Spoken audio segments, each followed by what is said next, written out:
Hi, this is Tim of the 1916 Company. Welcome and thanks for logging on. If you love this watch, email me. I am still Team Mosso at thewatchbox.com. It is still in the description below.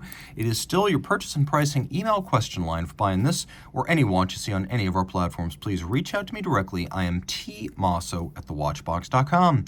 Today, we discuss a model launched in the mid-2000s and sold through the late 2000s, part of the Windrider collection. This is the Breitling Cockpit in steel and yellow gold two-tone. It's 41 millimeters in diameter. I measure it 14.1 millimeters thick, and from lug tip to lug tip, 49.2 millimeters, with a 20 millimeter spacing between the lugs. This was an era when Breitling watches seemed to get bigger by the month, and this is a rare 41 millimeter case that feels like a good-sized sports timepiece without being oversized, bombastic, or unwieldy. On my 16 centimeter circumference wrist, which is flat across the top, you can see down the barrel, the lugs are not over the edge of my wrist. This angle always exaggerates the width of the watch. Take my word for it, it'll fit on a wrist as small as 15 centimeters circumference. And it does sit fairly low. You can see how the case back is stepped in somewhat, so once it's tightened down, I would actually say it'll fit underneath most dress cuffs and all jacket sleeves. Breitling straps always seem super rich for the pilot genre and the price point at which Breitling generally sells its watches. You expect to get an aviator standard calfskin strap with a contrasting stitch. Instead, Breitling gives you a big, thick, meaty, and massive alligator leather strap with large rectangular scales.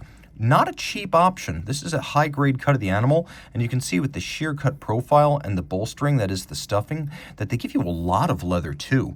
The white contrasting stitch, though, that is solidly aviation style. On the back, calfskin, Breitling factory strap, brand new, not crimped, not gouged. It's paired with a pin buckle, which makes for easy on-the-fly adjustment. You can see it is in steel and polished with a Breitling B logo.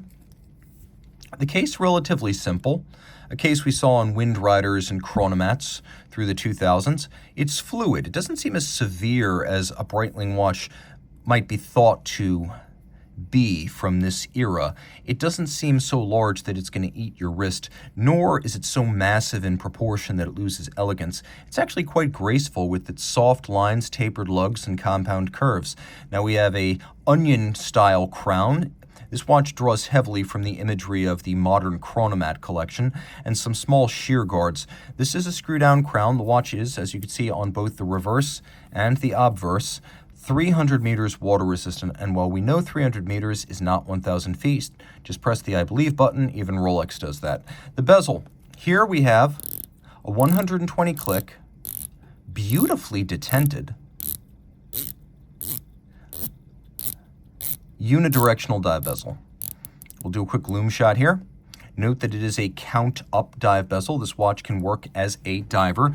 Though it has some aviation overtones, it really is a dive watch with a double date. No shortage of lumen. You can see Breitling giving you a particularly large loomed pearl in the bezel. You can see all three hands are loomed as well. Some dive watches don't loom the second hand, which I think is a great shortfall and a drawback to something that should ideally let you know that it's still running if you're using it as a backup dive timer in conditions that could be life-threatening. You are underwater, after all. You should know your watch is running. Now, you can see that the Roman numeral up at 12 is in fact loomed, but then the remainder are double indices. Taking a quick look, you can see the dial features a number of distinctions, including a little bit of a flange outboard. There's a slope, and then we have a sort of concentric pattern underneath the hour track. These applique rose gold plated faceted steel indices sort of cantilever over the center, and then the center has another sort of concentric track. It's almost like we're looking at the face of a record here, an old vinyl record. We have a Breitling B with anchor counterweight to the Lancet style seconds hand, the Breitling winged logo, and then you can see that the edges of these indices, as well as the numeral, they feature the luminescent material, which gives a nice matte contrast with the polished center. Now we do have a double-digit date, and it does have a quick set system. Actually, we've got two subsidiary setting modes. We've got a hacking or stop seconds function, and then this ETA 2896 base features a quick set for its double-digit date.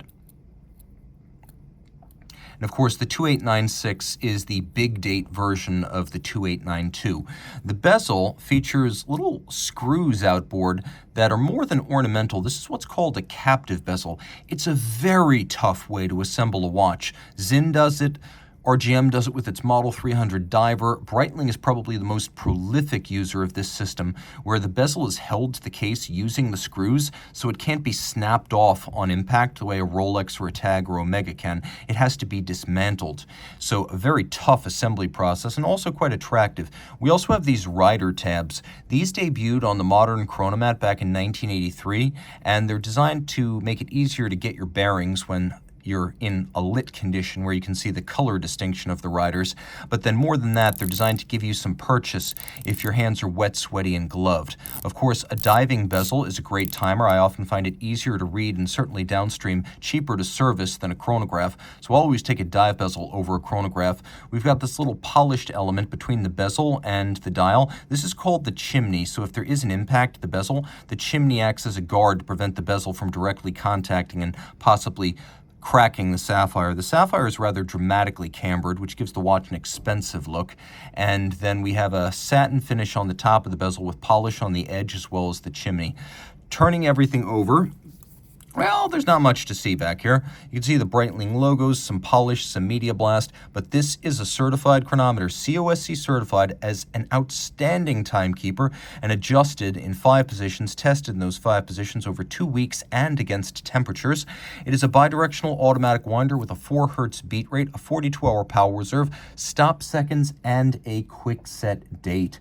If you love this watch, and I can't see why you wouldn't, a versatile, everyday companion that can be your pilot's watch, your sports watch, your dress watch, this is a watch you can buy by reaching out to Team Mosso at thewatchbox.com for purchase and pricing details.